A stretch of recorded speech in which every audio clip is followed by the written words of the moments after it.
عاصمة الربيع تقدم.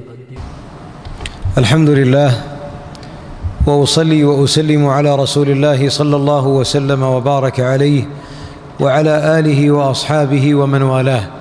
أما بعد، سلام الله عليكم ورحمته وبركاته، وأسأل الله أن يحرم وجوهكم عن النار يا رب العالمين، وأسأله أن يبلغكم رمضان وأن يجعلكم فيه من عتقائه من النيران. واللهم ارحم كل نفس ما أدركت رمضان، واشف كل مريض يا رحمن، واجعلنا ممن طال عمره وحسن عمله، واجعلنا في ذاك الشهر من الفائزين يا أكرم الأكرمين. أحبابي، سؤال أسأله قبل الحديث عن رمضان: هل رفع رمضان في العام الماضي لكم أم لا؟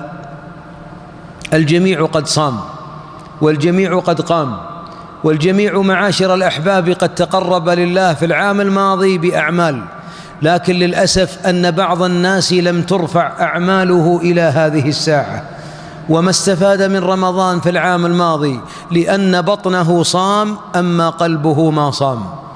وذلك المراد به الآثام التي في القلوب من القطيعة، الهجر، ترك السلام على الناس، وجود القلب وقد امتلأ غل وتدابر، ما يسلم على فلان، وهاجرنا فلان، وله سنة ما راح لفلان.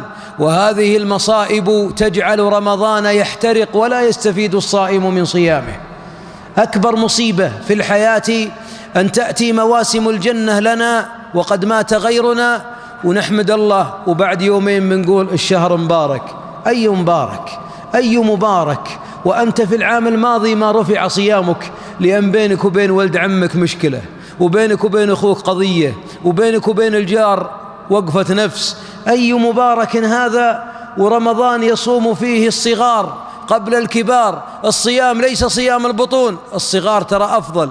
ما تلاحظون الصغار إذا تطاقوا وتهاوشوا وتضاربوا الصباح يصلحون قبل الظهر، وإن يا الكبار يبينا 7 سنين على الأقل حسن نصلح. ولذلك قلوب الصغار أفضل من قلوب الكبار.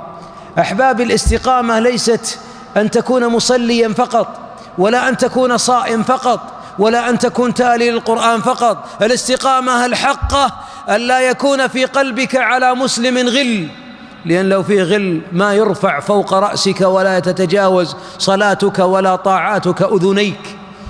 ولذلك سمى الحبيب الحالقة البغضاء، أي بغض في قلبك يتجاوز 3 أيام ما ترفع صلاتك. قال إياكم قال فساد ذات البين هي الحالقة، لا أقول تحلق الشعر إنما تحلق الدين.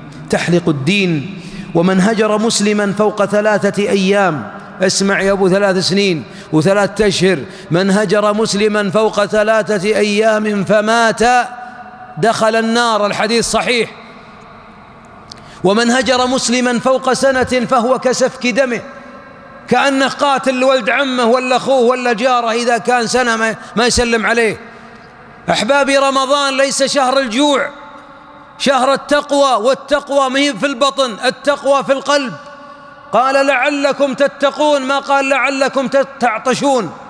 ليس الله في غنى عن صيام من كان في قلبه غل. من لم يدع قول الزور والعمل به والجهل فليس لله حاجة أن يدع طعامه وشرابه.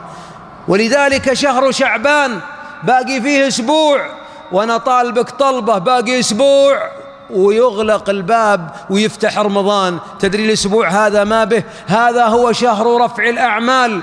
حبيبنا يقول عن شعبان إنه شهر الأعمال، يعني أعمال السنة كلها ترفع في شعبان. ولن ترفع أعمال متقاطعين ولا متهاجرين ولا متشاحنين.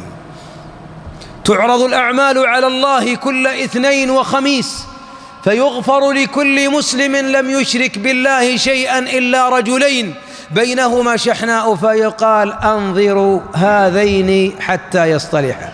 أحبابي، قبل المقاضي لرمضان، وقبل ما نصلح المكيفات، وقبل ما نقضي للعيد، وقبل ما يكون بعضنا شايل هم رمضان وذبيحة رمضان ومقاضي رمضان وينتهي وينتظر يوم 25 في شعبان، قبل هذا يا أخي صلح قلبك جعلك في الجنة، قبل ما تصلح المكيف، وقبل ما تأتي بمقاضي رمضان أطهر قلبك، صل رحمك، صل من هجرت. ولا تقول هو المخطي، أنت مخطي، لأنك مهما بلغت جريمة ابن عمك وأخوك وغيره يبقى أنك مخطي. إذا تجاوزت 3 أيام ما سلمت عليه لك حق، خذه في المحكمة، لكن يبقى أخوة الإسلام أعظم من حقك الذي بينك وبينه.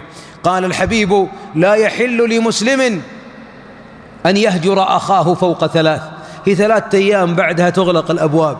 لا تقول لي أنا مطوع ولا مبتر ولا شايب ولا صغير، هي الأعمال ما ترفع إلا للقلوب الطاهرة المخمومة. قال الحبيب: أفضل الناس مخموم القلب طهور صدوق اللسان. مخموم القلب اللي ما في قلبه أي غل على مؤمن، يقول هو اللي يخطأ، هو اللي فعل، ولو كان. اسمع، عرض محمد بن عبد الله قذف بأبي هو وأمي، ورضي الله عن أمي وأمك عائشة، ومع ذلك قال الله عن قاذفها: وليعفوا وليصفحوا. يا أخي ما في مشكلة أعظم من عرض محمد، وأمر الله بالصلح وأمر بالعفو وقال: ألا تحبون أن يغفر الله لكم؟ وش المشكلة اللي عندك اللي أعظم من عرض محمد بن عبد الله؟ ألا حياء من الله. أحبابي جعلكم في الجنة، الله يبلغكم الجنة ورياض الجنة وشهر الجنة. يا أخوان، الصيام صيام قلب، ما هو بصيام بطن. القضية عن قلبك لا يكون في أحد من الناس غل. هي 3 أيام. أنت أخبرني، من متى ما تسلم على ولد عمك؟ من 3 سنين؟ من 3 سنين ما رفع لك صيام رمضان. والله إن بعض المسلمين الآن يدخل في شهر رمضان القادم ورمضان الماضي والله ما بعد رفع إلى الآن. يا أخوان ارحموا أنفسكم. الغل اللي في القلب هذا طلعه، رح طق الباب عليه وسلم، ولو كل كبير ولو هو الصغير ولو هو المخطي ولو كل مجدي. يبقى قضية أن الله جل وعلا إذا رأى العبد يصفح عن الخلق عفى عنه ومد في أجله وأصلح ذريته ما تريد طول العمر على الطاعة؟ ألا تريد وفرة المال؟ ألا تريد صلاح الذرية؟ بل إن بعضنا يقطع الرحم والله قد وحكم على القاطع أن يقطعه، بل حكم على القاطع أن يلعنه. أعوذ بالله. كيف يبات الليلة واحد والله قال في كتابه: فهل عسيتم إن توليتم أن تفسدوا في الأرض وتقطعوا أرحامكم. المفسدين في الأرض ما هم قطاع الطرق بس ولا مروجين المخدرات، بل والله معهم قطاع الرحم، لأن الله في القرآن ما لعن قطاع الطرق وما لعن السراق اللي يسرقون، ما لعنهم مع أنها تقطع يديهم، لكن لعن قاطع الرحم في القرآن، لعنه. فقال: فهل عسيتم إن توليتم أن تفسدوا في الأرض وتقطعوا أرحامكم أولئك الذين لعنهم الله. أجارني الله وإياكم من لعنته. رمضان قادم ويحتاج إلى قلوب جديدة، ما يحتاج ثلاجة ولا يحتاج مكيف ولا يحتاج مقاضي، يحتاج قلب جديد سليم. اللي جعل بعضنا أعماله ما ترفع وصدره ضايق وعياله دشروا وامرته ما فيها بركة وحلاله ما في خير وصدره ضايق ووجهه مسود. الله إذا رأى القاطع قطعه، فقد قال الله للرحم: أما ترضين أن أصل من وصلك وأقطع من قطعك.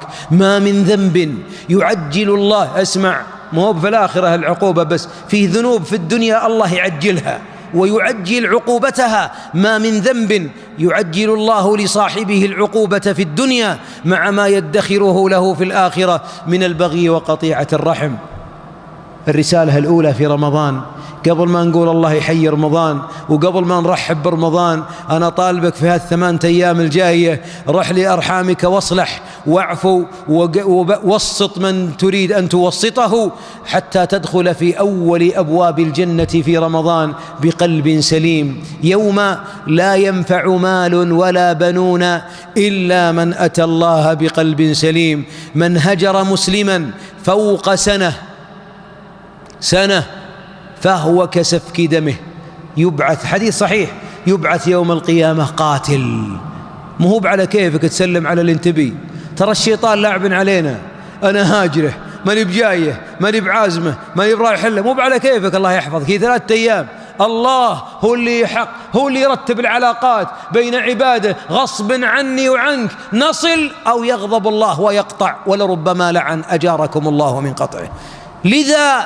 لذا يا معشر المؤمنين في رمضان لن أتكلم عن آداب رمضان ولا عن سنن رمضان ولا عن مندوبات رمضان، أتكلم عن قلوب ما صامت. صوم قلبك وكل شيء في رمضان بينفعك. تلاوة القرآن بتستفيد منها، التسبيح بتستفيد. اللي خلانا ما نستفيد وما نتلذذ أن بعضنا يلبس الثوب الجديد في رمضان في العيد، والله ما قبل منه. إخواني والله إن الفرحة في العيد حرام، والله إن الفرحة في العيد حرام على من كان في رمضان قد قطع رحما أو هجر مسلما. ليه حرام؟ لأن الله قال أما ترضين أن أقطع، وإذا قطع الله عبدا حرم السعادة أن تدخل قلبه، وحرم الانبساط والانشراح أن يدخل قلبه. أنا ما جيت أضيق صدوركم، لكن يا الربع ما بقى إلا 8 أيام، وبعضنا كل ما قيل له سلم على فلان قال معصي أنا الكبير. وش أنت كبير؟ ما في كبير، اللي تحت الأرض ما فيه كبار وصغار، في خيرهما الذي يبدأ بالسلام. والله يقول وسارعوا إلى مغفرة من ربكم وجنة عرضها السماوات والأرض أعدت للمتقين الذين ينفقون في السراء والضراء والكاظمين الغيظ. أعيدها أهل الجنة: والكاظمين الغيظ والعافين عن الناس والله يحب المحسنين. هذه شروط دخول الجنة ومسوغات دخول الجنة، أن القلب يكظم غيظك. يقول يا شيخ هذا ما يستاهل، ما يسوى التالية من الغنم، ولد عمي ذا والله ما يستاهل السلام. الله يبشرك بالخير. الله إذا بغالك منزلة في الجنة يسلط عليك واحد من بني عمك ولا جماعتك ولا جيرانك ينكد عليك، صبرك عليه هو الذي يبلغك الجنة. الله أكبر، صبرك عليه. ولذا قال عليه الصلاة والسلام لصحابي يقول يا رسول الله إن لي رحما أصلهم ويقطعونني، أحسن إليهم ويسيئون إلي، أحلم عليهم. ترى الرجال ما هو برخمة، رجال يأخذ حقه وحق جماعته لكن تاركها لله، رجل قوي لكنه متنازل عنها لله. قال إن كنت كما تقول فكأنما تسفهم المل. عارفين الملة؟ الله يكفينا الشر، ما هي بالقرص الجمري تنجحها الملة من شدة النار اللي فيها. هذه الملة كأنك ترميها على وجوههم إذا كنت تصل وهم يقطعون. ولا يزال معك من الله عليهم ظهير. إذن الرسالة الأولى الله يحفظكم، رمضان يحتاج إلى صيام القلوب. ثانيا صيام العيون. بعد المغرب وش يصير في القنوات أحبابي؟ وش يجي في الشاشات؟ ما الذي يعرض على العيون بعد غروب الشمس؟ البعض يعتقد أن رمضان صيام في النهار، أما في الليل كل اللي في النهار ينقلب حلال. من قال لك ذلك؟ رمضان ليله ونهاره سواء، إلا في الطعام والشراب والنكاح. في الليل تطعم تشرب تنكح، أما الحرام اللي كان حرام في النهار هو حرام في الليل. ولذلك الشياطين في غير رمضان يقوون، شياطين الجن. أما شياطين الإنس في رمضان فيكونون قد أخذوا وظائف شياطين الجن، هم الذين الآن يذبحون رمضان. مسلسلات وأفلام وبرامج. أحبابي رجل صام بطنه على الحلال في رمضان، إذا صلى المغرب يروح تزني عينه. إن رؤية المرأة المتبرجة زنا عين. وكم من ممثلة وكم. إن رؤية الحرام في رمضان تقتل رمضان. فأنا طالبك أن تصوم عينك وصوم عين أسرتك. بعض الأسر ضائعة، عيال النايمين، حتى صدقون بعض عيالنا صايمين حتى عن الصلاة، صايمين حتى عن صلاة الظهر والعصر، ولا ينامون الليل كله. ثم إذا أتوا في النهار صاموا عن الطعام وعن الصلاة، وقام قبل المغرب وجهه ماد براطنه مترين، تقول متمضمض بليمون، ثم يأكل نعمة الله، ثم بعد ذلك يتزني عينه برؤية الحرام. أيها الأحباب إن الصيام جنة. الله جل وعلا جعل الصيام جنة وجنة، جنة للعمل الصالح، جنة نستبرئ من النار ونتقي بالصيام. فيا معاشر الأخيار صوموا العيون. والوقفة الثالثة صوموا الألسن. لا تتكلم في رمضان فيما لا يعنيك. رمضان أجمل ما فيه أن نمكث في بيوت الله نتلو كتابه. اختم القرآن كل يوم مرة، وفي كل يومين أو 3. ما عندك حفظ ما تقرأ، ردد الفاتحة 1000 مرة، قل هو الله أحد 1000 مرة. احفظ لسانك. فبعضنا والله بعد التراويح مع الشابات وصقع الفناجيل يعلق له مسلم بكراعينه ويسلخه: أبو فلان والله ما في خير، أبو فلان ارخمه ما في خير، فلان كذاب، فلان جبان، فلان سذوب، فلان. والله ما يبقى لك من صيام رمضان يوم واحد إذا تكلمت في إعراض المسلمين، وكل أعمالك تنتقل إليهم. من لم يدع قول الزور والعمل به والجهل فليس لله حاجة أن يدع صيامه أو طعامه وشرابه. الرسالة قبل الأخيرة: رمضان مدرسة الأخلاق. يعني اللي بعضنا الحين إذا جاء صايم وجيت تكلمه قال ترى واصلت اللي هنا، عفا يا أبو فلان، إحنا صايمين من بنتضارب، صايمين يعني من شرحة صدورنا. بعضنا تلقاه قبل المغرب ضميان جوعان يمشي 130 140 وتلقاه يسب الناس ويلعن. حبيبنا يقول: إذا كان يوم صوم أحدكم فلا يرفث ولا يصخب، وإن سابه أحد أو قاتله فليقل إني صائم. يعني أن رمضان مدرسة الأخلاق. يجب أن تكون وجوهنا بشوشة، وأن نقول للناس إني صائم. في واحد أحبابي، هذه دعابة جميلة، رجل وقفت عنده في حائل وكنت عند الإشارة، وهو رجل قد اشتعلت لحيته شيبا، يعني في 50 سنة، وفي شاب من المستعجلين معه عجرة رأسها متورم، وقد نزل بها من السيارة وواقف يريد أن يضرب هذا الرجل اللي في السيارة. فيقول الشاب للرجل الوقور: إذا كنت رجال انزل. قال: من قال لك أني رجال؟ الله يحفظك، أنا ماني برجال، دور عن الرجال خارج، أنا ماني برجال، راح لها لك الله يحفظك ويسع. فلما أن بلغت المسجد أن كلنا رايحين للمحاضرة قبلت رأسه، فالتفت إلي: ليه يا شيخ؟ قلت: والله أني سمعت عن الحلم، لكن أشهد بالله أنك صاحب خلق جميل. لو أنك قلت الرجال غصبا عنك وقمت وتضاربت معه لقامت الحرب بينكما وانبسط الشيطان. يئس الشيطان أن يعبده المصلون في جزيرة العرب، ولكن بالتحريش بينهم. أحبابي، أخلاقنا عنواننا في رمضان. نعم، بعضنا أخلاقه إذا صائم واصلة معه ماد شفايفه إلى براطمه ماده.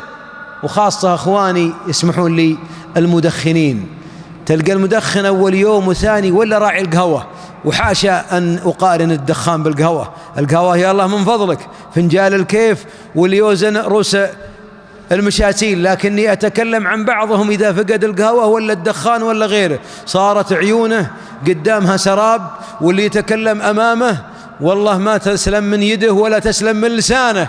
ولذلك أقول إن رمضان مدرسة الأخلاق، فلنغير أخلاقنا، لأن الأخلاق أكبر سبب لدخول الجنة. تدري وش أكثر ما يدخل الناس الجنة؟ الصدقة؟ لا. الصيام؟ لا. الحج؟ لا. أكثر ما يدخل الناس الجنة تقوى الله وحسن الخلق. أعظم عمل يوم القيامة في ميزانك ليس حجك وليس صيامك وليس تلاوتك، أثقل ما يثقل الموازين يوم القيامة حسن الخلق. يا الله من فضلك، بل إن العبد يوم القيامة يبلغ بحسن خلقه درجة الصائم القائم. أحبابي، هي مدرسة الأخلاق أيضا، ونربي أبناءنا على الخوف من الله. آخر رسالة: لماذا ما نشرب الماء في النهار يا أخوان؟ إذا اختفى أطفالنا توزوا، ليه ما يفطرون؟ لماذا بعض أبنائنا في رمضان لو تقول له يا محمد اشرب قال أعوذ بالله أبوي أنا صايم، أعوذ بالله تدعوني للفطر؟ خايف من الله. طيب إذا جيت بالحالك وش فيك تلعب بالجوال اللي أنت ما تفطر عشانك خايف منه وهو اللي تستحي منه إذا جيت بالحالك بالجوال. لذلك نقول لأبنائنا إن رمضان مدرسة المراقبة، راقبوا الله.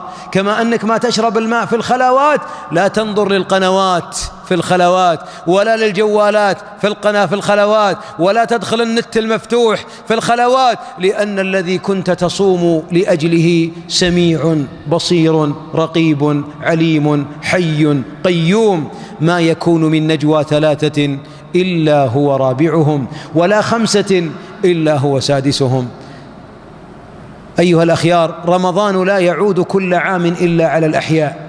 لو الآن ملك الموت وقف جنب الطاولة وقال الله يمسيكم بالخير، ترى رمضان هذا اللي يدخل عليكم آخر رمضان لكم، لن تصوموا بعده. اللي يدري منا أن هذا آخر صيام، آخر رمضان. وش رأيكم يا أخوان في صيامه؟ وش رأيكم في تلاوته؟ وش رأيكم في قيامه واعتكافه؟ يعدل الأمور ولا لا؟ والله أن يبكي وأن يسجد وأن يتلو ويتصدق ويصفح عن الناس، مو هو بيروح يحب ولد عمه من رأي، يحب رجل ولد عمه، مو هو براس ولد عمه، لأنه يخشى أن لا يرفع الله له العمل. أحبابي، ولا واحد منا والله لا ندري هل نصوم بعد هذا العام عاما أم لا. فصوموا صيام المودعين، صوموا صيام من لا يدرك رمضانا بعده. فوالله لا ندري، حوادث مرور، سرطانات، أمراض، اطلعوا ناس من بيوتهم ولا رجعوا، ناس ناموا وما قاموا، ناس جتهم جلطات وهم الآن مستلقين على السرر في المستشفيات. يا أخوان، صوموا صوم المودعين، وطهروا القلوب من كل غل، وسلموا على من ظلمكم، وقولوا يا ربي اجعل عفونا يا ربي عندك، واجعل حقنا عليك. أسأل الله جل وعلا أن يبلغني وإياكم رمضان، وأن يعيننا فيه على الصيام والقيام وطاعة الرحمن، وأن يرحم كل نفس ما أدركت رمضان. اللهم واشف كل مريض يا أرحم الراحمين. اللهم اغفر لآبائنا وأمهاتنا، يا رب ارحمهم كما ربونا صغارا يا أكرم الأكرمين. يا رب من كان من آبائنا وأمهاتنا حيا ألبسه لباس العافية واختم له بلا إله إلا الله، ومن كان مريضا فاغنه بالعافية عن خلقك، ومن كان قد مات اللهم أنزل على قبره فسحة ونورا وسعة وسرورا، واجعله في قبره مطمئنا مسرورا يا أكرم الأكرمين، واجمعنا بهم في جنات النعيم. أسأل الله أن يختم بالسعادة آجالنا، وأن يجعل خير الأعمال أواخرها، وخير الأيام يوم أن نلقاه. شكر الله لكم ولأخي الشيخ إمام المسجد ولمن حضر. اللهم اجعل جائزتنا الآن يا أكرم الأكرمين أن ننادى من السماء أن يقال لنا قوموا مغفورا لكم، قد بدلت سيئاتكم حسنات، والله أعلى وأعلم وأحكم. وصلى الله وسلم على نبينا محمد.